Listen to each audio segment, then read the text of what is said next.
back to reality with me.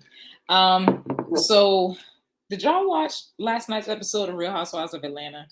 We left right off where Kenya and Sheree kind of get into this clash because Kenya tried to tell her in a hush hush way, like, "Hey, girl, when y'all were kind of just kicking it, he did try to slide in my DMs. I didn't think it was anything serious. That's why I didn't tell you. But now that y'all are attending parties together, I figured I would let you know because we know, blast from the past, when there was an issue with her and Apollo and Phaedra and how they dragged that on for several seasons, calling her every name but a child of God.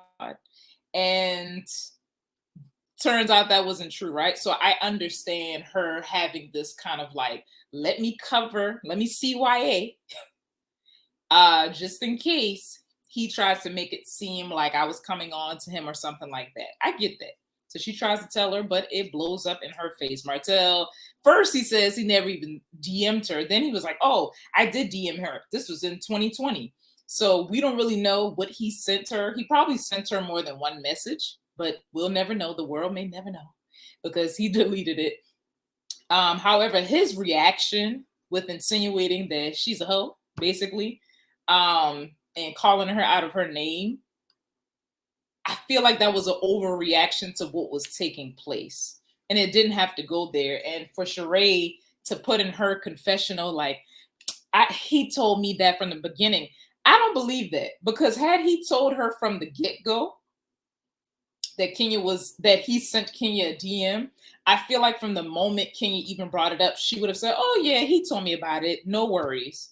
But if they're doing these confessionals after the fact, I feel like she's just saying that to, again, CYA. She's a Capricorn, no shade to Capricorns, but y'all like to appear untouchable or perfect in a sense. Sometimes, some of y'all, not all of y'all. Just saying. So I don't believe that. And basically, like what Kenya said, we only know what is on social media and what's on television, right? All we know from Martell is that he is community. Okay. And we've seen, again, like I just said in the last episode, what Sheree has been through. And so for Kenya, she really wants to see, she wants to see Sheree win. She wants to see her find love, true love that is healthy, that is reciprocal and all that good stuff. But she doesn't feel like Sheree has learned her lesson, and I get it. Sometimes we all have to go through certain things multiple times sometimes to learn a lesson. And everybody's journey looks different. And that's just what it is. Now, when they met up at her warehouse for She by Sheree, and Kenya was like, bros before hoes. That scene was funny to me for some reason. I don't know.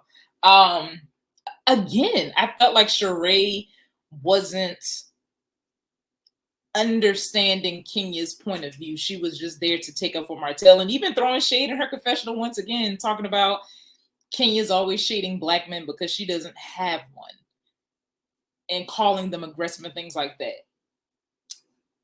If somebody is coming off aggressive and they're yelling and they're cussing and insinuating certain things about your character as a person, that's not stereotyping them. That's calling a thing what it is, calling a spade a spade. If it acts like a duck, quacks like a duck, is a duck. So I feel like sometimes they try to say little smart remarks just to, I don't know, just to be zesty and spicy in the confessional, but for what? Girl, bye. Moving on. So we see Candy and Courtney kind of wrap up their conflict with each other.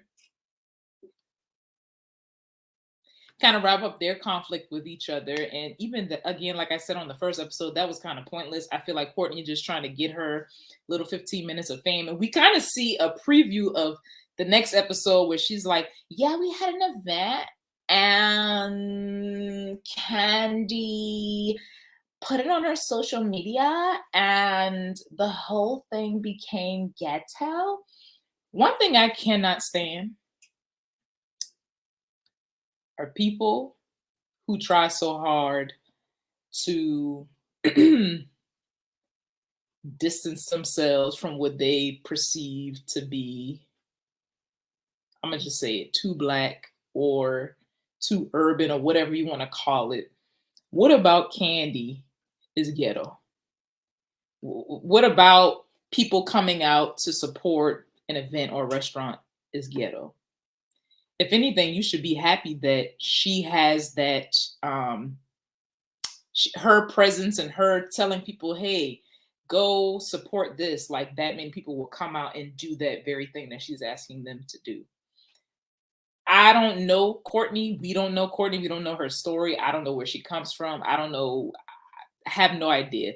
But she gives me, and I hope this is not the case, but she gives me like a woman who might have been raised by a white mom, but she is black or of color, and she feels like she has to act a certain way, uh, be a certain way, to appear less of whatever negative connotation she associates with what it means to be black. I don't know. That could be a stretch. I have no idea. Again, we don't know much about her. I don't really care to get to know her on here because I feel like she's just trying to find someone to pick a fight with for whatever reason. And like I said last time, I feel like it's every time it's Sheree's friend that she brings on the show, they always find somebody to have conflict with. And then we never see them again. I don't know. And then, but Sonya and Candy sit down. They're talking about how Courtney's going off on Candy. And Candy was like, the more important question is, what did you say when she was talking shit? What did you say? Sonya starts beatboxing. I mean, you know, I don't think she was calling you ghetto. I feel like, she was saying that your followers are. Semantics. Semantics, I guess. And the thing is, like, she seems very sweet and kind, and she doesn't really want to ruffle feathers, and she's like a fence straddler. The only thing is, when it looks like she's choosing a side, she always seems to side with the people who have talked the most shit or who are wrong in the situation. And that's the thing, like, people, it's one thing for someone to talk about you, it's another thing for them to feel comfortable talking about you in front of certain people. And if I view you as my friend and somebody's talking shit about me, I want to know that when you're in that room, either A, you're addressing them, or B, if you're not a confrontational person, then you remove yourself from the conversation. Because if we are truly friends, that person should not feel comfortable talking out the side of their necks about me. But I agree with Candy on that. We didn't see much of Marlo this episode, but then we got to see Drew and her husband Ralph, and they're singing, creating this single. You already know, I like it. It's catchy. I like her voice. I hope that once this divorce kind of settles out, which I'm sure there's a lot of time that has to go into that we'll get to hear some more music from her, and that, out of this troubling time will come some beautiful music, hopefully. I'm excited to see the rest of the season. I mean, this season has kicked off with this big clash. So I'm excited to see what's going to happen. Have y'all been looking at their Twitters? Because I've been watching them live tweet during the show, and it's even more spicy on Twitter than it is on the show itself. So keep watching, like, comment, subscribe. I will be right back here next week for episode 3. Thank you for watching RealiTEA with me, Dashia D.